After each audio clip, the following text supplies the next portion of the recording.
Hey guys, 2 days ago I made a video about class balance in Season 5, and I thought that we have finally received the latest patch notes, or all of the patch notes for Season 5, but Blizzard has surprised us one day later with some additional patch notes.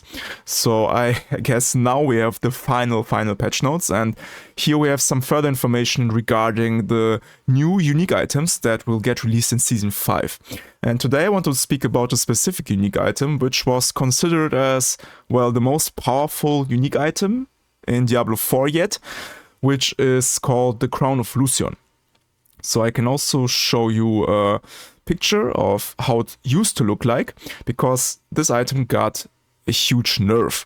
And so it looked like this. We had some nice affixes like maximum life, which it still has, but we also had +5 or let's say +2 to core skill ranks, which you could further increase with masterworking and greater affixes and so on. And also here we had this huge gain 75% resource cost reduction, and then we would gain 25% multiplicative damage, which you can stack up to 5 times. So this would lead into a total damage multiplier of 2.25, which is pretty crazy. And at the same time we would further increase our resource cost, but because we had this initial 75% resource cost reduction, this was pretty manageable by its own, so this item was just crazy and very, very powerful. So it was expected that this item gets nerfed, but the way how they nerfed it is maybe a little bit too much, or at least this is what I thought in the beginning. Because if we take a look at the patch notes now, so now we don't have this initial 75% resource cost reduction anymore, and also this numbers here got tweaked a bit, so now it's only 15% increased damage, and at the same time 30% increased resource cost. So yeah, a very huge nerf. And so if we compare this item with the Shako, let's say, so yeah, how does these two items compare damage-wise? So the Shako also got reworked a little bit, but the main difference is the Crown of Lucion gives you this huge damage multiplier, while the Shako only gives you this +4 ranks to all skills. And how good is +4 ranks to all skills? Well, it's still pretty good, of course, but it really depends on the endgame build that you are playing, because with many builds, the thing is that you actually have many plus skill ranks already on your gear. So for example, with my Flurry Rogue, I end up at +17 ranks of Flurry. So this additional +4 ranks of the Harlequin Shako would only give me a damage boost of around 13 to 15%, I believe. So the more +4 core ranks or plus skill ranks you have already on your gear in your endgame build, the less effective this Harlequin Shako is in terms of boosting your damage. So if we compare these two items, and also after the nerfed version, which only gives you 15% more damage increase per stack, so the Crown of Lucion is still much better than the Harlequin Shako in terms of damage. So in fact, with my build that I calculated in theory crafting, Crown of Lucion gives me 50% more damage compared to Harlequin Shako if I would equip it and swap it. So now the question is, with all these huge nerfs to Crown of Lucion, is this item dead? So can we make any use of it? And in the beginning I was very not happy about it, and I thought this item is dead, but I have made some calculations and I believe that this item is not too dead, or at least it depends on your class and on your build. And at least for the Rogue class, I want to share with you some insights I have gathered during this process, so how you can make use of this item as a Rogue. So if we take a look at this new item, so this is how the new Crown of Lucion will look like. We will also lose this +2 ranks skill ranks to core skills, and we will also have shadow resistance and cooldown reduction. But basically, yeah, this is how the new item looks like. So instead of a 2.5 multiplier, 2.25 multiplier, we will have a 1.75 times multiplier, because of this nerf. This numbers got tweaked here in the nerf as well. But the question is, how can we make use of this item? So here we can calculate first the base resource cost of our core skills when using the Crown of Lucion. So we have this 30% damage resource cost increase, which stacks up to 5 times. So if we calculate 30%, if we multiplicatively increase this value here, then we end up with 2.5 as a multiplier for your resource cost. So your total resource cost will have an increase of 250%. So this is our base value kinda. And now the question is, how can we work with that? So I can quickly copy these numbers here I've already prepared. So in order to get rid of this huge disadvantage of this item, we can add some items and affixes that further reduce our resource costs. So of course we can play with the Starless Sky Ring, which will reduce our resource cost by up to 50%. And we also have some additional sources. So if you're playing with a Flurry Rogue, for example, you can play with Advanced Flurry, which will have some resource cost reduction, and in fact will give you 30% reduced resource cost for your Advanced Flurry. And resource cost reduction can also roll on your two-hander weapons. So you can roll it on a crossbow or on a bow, and with a greater affix it will also reach about 30%. But in this example we do not even use it. And also we have the Combat Glyph, which can also give us back 12% of the resource costs after critical striking. So you can add up all of these numbers basically together, and the way how you calculate this is you have to take the opposite values. So you take the not the resource cost amount, but the amount of the resource that you really need to pay in order to cast your skill. So for Starless Skies it's still 50%, and for 30% resource cost reduction this means you have a resource cost of 70% left, and for the Combat Glyph you have 88% resource cost left. And now we can multiply all of these numbers with our initial base value, which is 250% base cost of resource costs, and this leads us into an effective resource cost of 77%. So Starless Skies Ring, Advanced Flurry or resource cost reduction on the crossbow, Combat Glyph, this all together gives us this number of 77% resource cost. And now we can assume that we are playing Flurry Rogue. So with Flurry Rogue we have some resource costs which are 25 energy.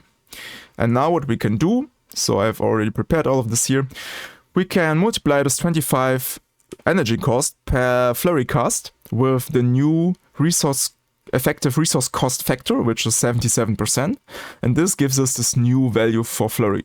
So even though we are playing with Crown of Lucion, which increases our resource cost by a huge amount, with this free adjustments in our gear and our setup, we can make the flurry costs even less than 25, so 19.25. So yeah, this is our base insight, our first insight. So things are not looking too bad here. And now I want to show you another graphic I have prepared, where this is a little bit more complicated, but where I show you how you can basically solve this resource problem and constantly cast your flurries without worrying about any energy. So here on the left side, you can see this is what we already have calculated. So this is exactly same amount, so 77%, and the flurry costs of 19. So you can forget about this part here, that's what we already calculated. And the only difference is what I made here, resource cost per second. I just multiply this number by 2.5, because in my setup, my Flurry Rogue setup, I will attack 2.5 times per second with my flurry. So I will cast 2.5 flurries per second. So this is why I have this value here. And now I have some ways how I can get back some energy with the rogue. So first of all, we have innovation. This is a passive skill. So it depends on your rank. So with 7 ranks, you would have a 70% lucky chance. With 5 ranks, you would have 50% lucky chance. And this just gives you energy back. And here we can calculate how many procs we will have per second with Flurry. So Flurry has some specific amount of lucky chance. We also have some lucky chance in our gear. And we attack 2.5 times per second, and this altogether results in 1.5 procs per second. So 1.5 times per second I will activate or proc my innovation passive, and this will lead into around 13 energy gain per second. And keep in mind, this is only versus single targets, so for example versus boss fights. But of course, if we would fight like in the pit or in nightmare dungeons, if we fight versus multiple enemies, then this number just gets bigger, and you can, for example, multiply it by 5 or by 10 if you face 5 or 10 enemies. So this is only single target. Then we have some energy regeneration. So in fact, we have 8 energy regeneration as a baseline. And what you can do here is you can just add another +6 energy regeneration on an item like a chest plate or boots. So you can roll this, I believe, on chest plates or boots, and then you will have this increased energy regeneration. And if we also play with momentum, which I also already want to do as well, or like anyways, with Flurry Rogue or Twisting Blades Rogue, so with melee rogues, we will increase this energy regeneration even further. And we also have some other multipliers. So we have, for example, Fluidity Glyph, which also increases our energy regeneration by 15%. And we also have Willpower, which increases our resource regeneration by some amount. So all of these multipliers, and especially the one from Momentum, which is here, energy regeneration, lead into about 24 energy regeneration per second. And now if we combine these two numbers, we just add them up together here, this is what we are, where we are in the end. So we have 37 energy regeneration per second. And all we had to do for this is just have one affix roll on our gear with +6 energy regeneration per second. And we are just playing with Starless Skies and Combat Glyph and have some resource cost reduction. So that's not too big of work to do, let's say, in the end game. This is pretty manageable, in my opinion. And in the end, we will end up with this number here, like I mentioned. So what this means is every second we will lose about 10 energy, because we are spending 48 energy for Flurry, but we are gaining about 37 per second.